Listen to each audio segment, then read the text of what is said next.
जो लोग कहते थे कि ईरान को युद्ध में रूस से मदद नहीं मिल रही है, वो अब ये जान लें कि रूस ईरान को जबरदस्त खुफिया मदद कर रहा है। अमेरिका की वॉशिंगटन पोस्ट को पेंटागन के 3 अधिकारियों ने यह जानकारी दी है कि रूस ईरान को बहुत जबरदस्त खुफिया जानकारियां सैटेलाइट के जरिए रियल टाइम मदद भी कर रहा है। दावा तो यहां तक किया गया कि रूस की वजह से ही ईरान ने मिडिल ईस्ट में अमेरिका के 27 सैन्य अड्डों पर भीषण हमले किए और इस वक्त ईरान तो तबाह जरूर हो रहा है, लेकिन उसने इजराइल की राजधानी तेल अवीव में इसी रूस की मदद से जबरदस्त तांडव मचा रखा है।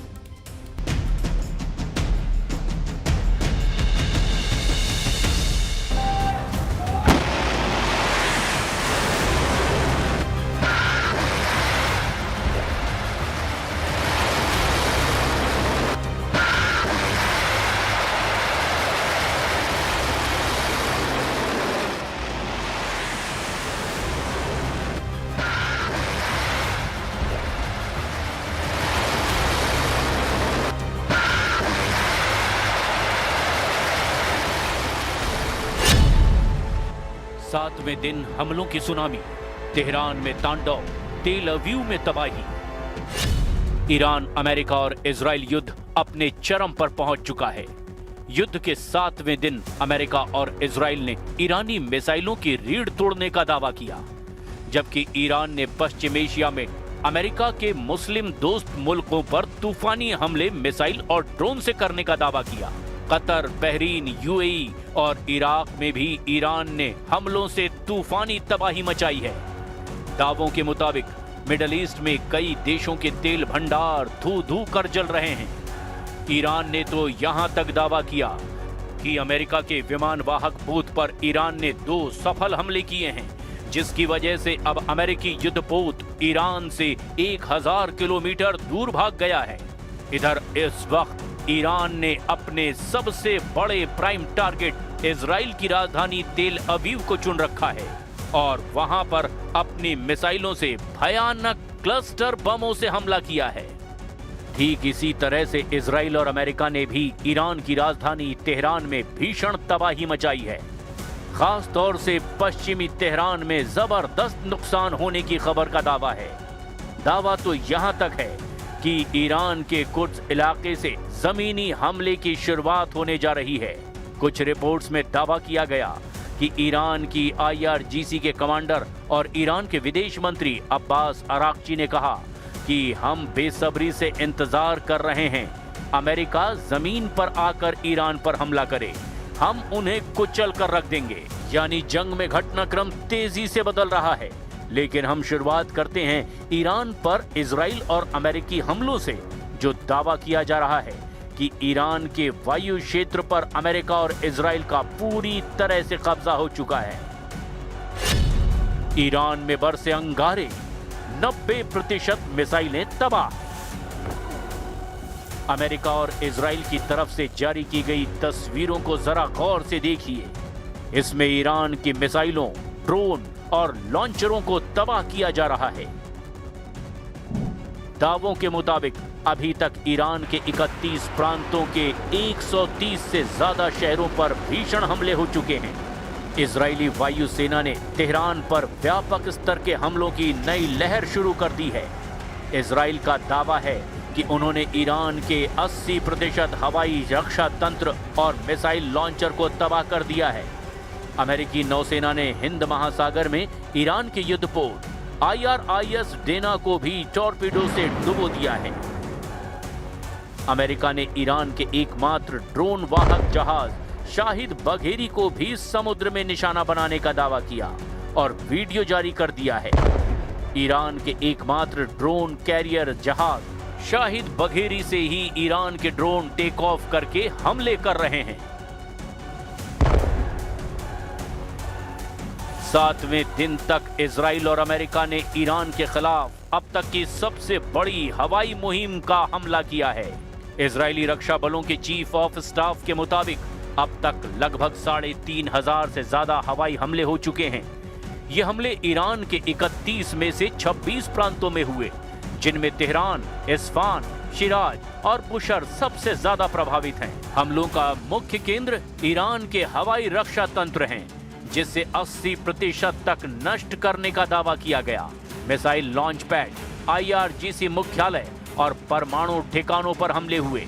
अब तक 6000 से ज्यादा सटीक निर्देशित मुनिशन यानी कि गाइडेड बम से हमला किया गया। अमेरिका ने लाल सागर और ओमान की खाड़ी में तैनात अपने युद्धपोत से 1000 से ज्यादा टॉमहॉक मिसाइलें ईरान पर दागी हैं। ईरान के भूमिगत मिसाइल ठिकानों और परमाणु केंद्रों को तबाह करने के लिए भारी GBU-57 जैसे बंकर बस्टर बमों का इस्तेमाल हो रहा है। इजराइल का दावा है कि उसने ईरान की 90% बैलिस्टिक मिसाइल लॉन्च क्षमता को पंगु बना दिया है, लेकिन ईरान अभी भी अपने भूमिगत मिसाइल शहरों से हमले जारी रखे हुए है। CSIS के अनुमान के मुताबिक युद्ध के पहले 100 घंटे में ही अमेरिका और इजराइल को $3.7 बिलियन का खर्च आया, जो लगभग $900 मिलियन प्रतिदिन है।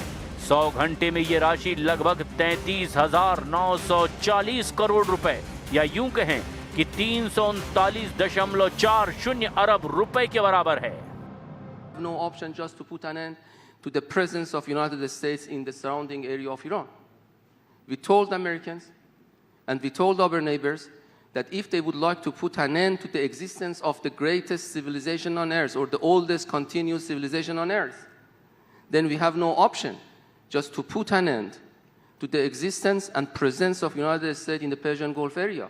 They do have multiple military bases, equipment, assets targeting us, long-range raiders, the command and control centers, the 5th fleet of United States just few miles away from our coastal coasts in Bahrain, in which 75% of all US Marine activities happening there, all of them targeting Iran.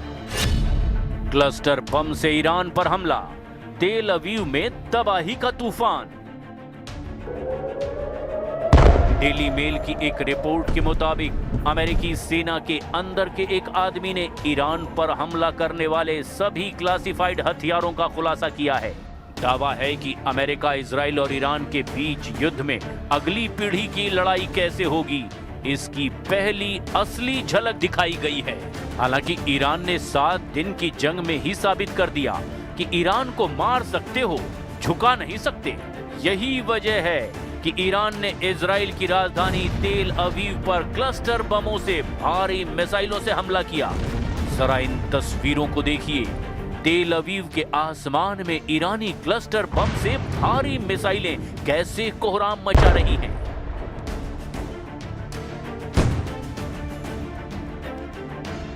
News 18 की team है लगातार युद्ध क्षेत्र में, उस जगह पर जहां पर ईरान के मिसाइल्स गिरे हैं और हुई है तबाही। आप देख सकते हैं धीरे धीरे किस तरीके की तबाही इस एरिया में हुई है। ये टेल अवीव का एरिया है और यहाँ पर जो मिसाइल्स गिरे हैं मैं दिखाऊंगा। तो यहाँ पे आप देख सकते हैं क्या तबाही हुई है इन घरों की। काफ़ी सारे मकान जो हैं पूरी तरह से तबाह हो चुके हैं इस मिसाइल अटैक से, और यहाँ पे लगातार अटैक हो रहे हैं। अभी थोड़ी देर पहले जो है ज़ोरदार धमाके हुए। इजराइल के पास दुनिया का सबसे उन्नत मल्टी लेयर्ड एयर डिफेंस है, लेकिन क्लस्टर बमों ने इसके सामने कुछ गंभीर चुनौतियां पेश की है। इजरायली रक्षा बलों और इजरायली मीडिया ने पुष्टि की कि ईरान ने तेल अवीव और मध्य इजराइल को निशाना बनाकर ऐसी बैलिस्टिक मिसाइलें दागी जिनमें क्लस्टर वॉरहेड्स लगे थे। ये मिसाइलें जमीन से टकराने से पहले ही हवा में फट गई और उनसे दर्जनों छोटे बम निकले जो लगभग 8 किलोमीटर के दायरे में फैल गए और फिर भारी तबाही मचाई।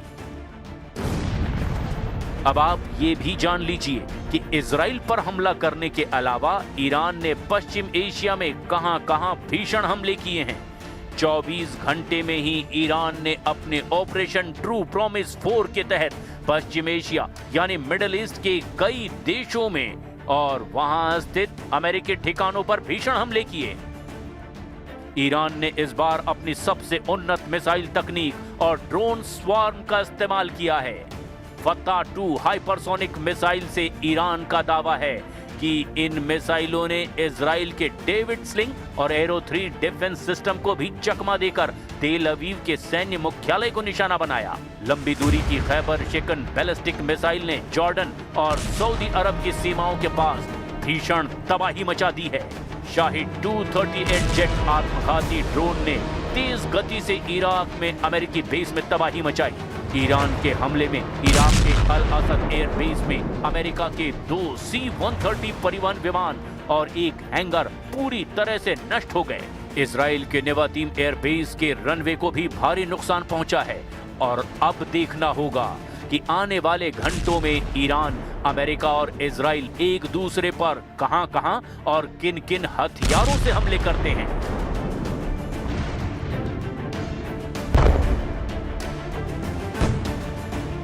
इजराइल ने अब तेहरान पर जबरदस्त हमला करके ईरान को फिर से दहला दिया है। इजराइल ने ईरान के नंबर 2 लीडर असगर हिजाजी पर का भी अब सफाया कर दिया है।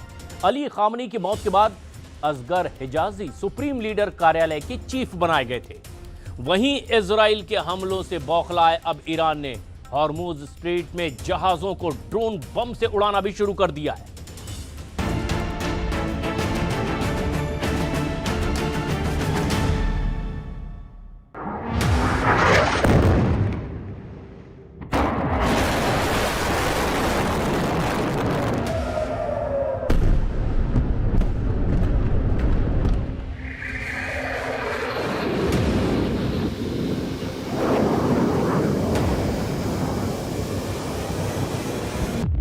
तेल अवीव के आसमान में नागिन जैसी नाचती ईरान की मिसाइल।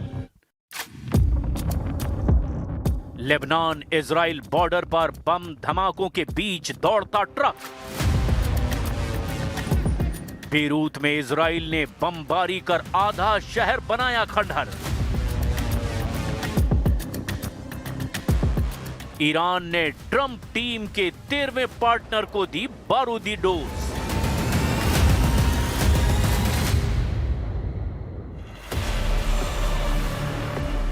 अमेरिका, इजराइल और ईरान के युद्ध में सबसे ज्यादा तबाही कहीं अगर हुई है तो यहीं हुई है, और ये है लेबनान।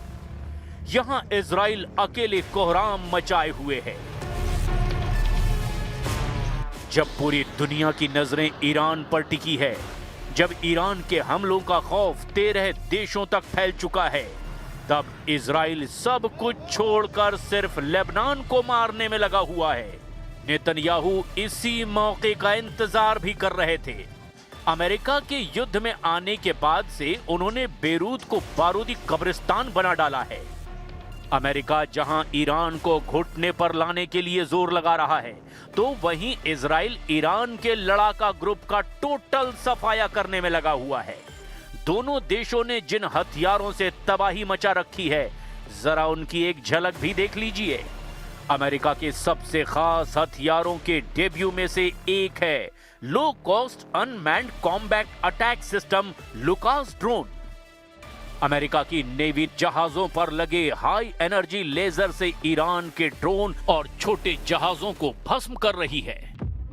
अमेरिका के कुख्यात B-2 बम वर्षकों और F-35 जंगी जेटों ने ईरान में कहर ढा रखा है। ट्रंप की प्रिसीजन स्ट्राइक मिसाइलों, जिनमें हाइमार्स और multiple launch rocket system launcher शामिल हैं, उनका तहलका दिखाई दे रहा है। इन सबसे ज्यादा ईरान को जिस हथियार ने झटका दिया है, वो है ट्रंप की टॉम हॉक क्रूज मिसाइलें। इजराइल ने स्पाइस गाइडेड बम और GBU-28 बंकर बस्टर बम से भारी नुकसान पहुंचाया है। इजराइल का heron long range drone Iran में हमलों के साथ जासूसी के काम को भी बखूबी अंजाम दे रहा है। इजराइल ने ईरान पर Eton drone, Delilah cruise missile और रैम्पेज सुपरसोनिक मिसाइलों की बौछार भी कर रखी है।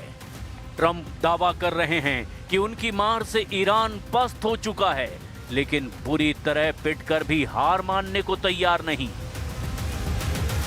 Their navy is gone. 24 ships in 3 days. That's a lot of ships. Their anti-aircraft weapons are gone, so they have no air force, they have no air defense. All of their airplanes are gone. Their communications are gone. Missiles are gone. Launches are gone. About 60% and 64% respectively. Trump की इन धमकियों और धौंस को Iran धमाकों से धुआं कर रहा है। Iran ने ऐलान कर दिया है कि वो ट्रंप से कोई समझौता नहीं करने वाला। ईरान को युद्ध में जीत का इत्मीनान है। ईरान यहां तक कह रहा है कि अभी हमलों का ट्रेलर दिखाया है। इजराइल, अमेरिका और उसके साथ दिख रहे जितने भी देश हैं, उन्हें बेरहम मौत दी जाएगी।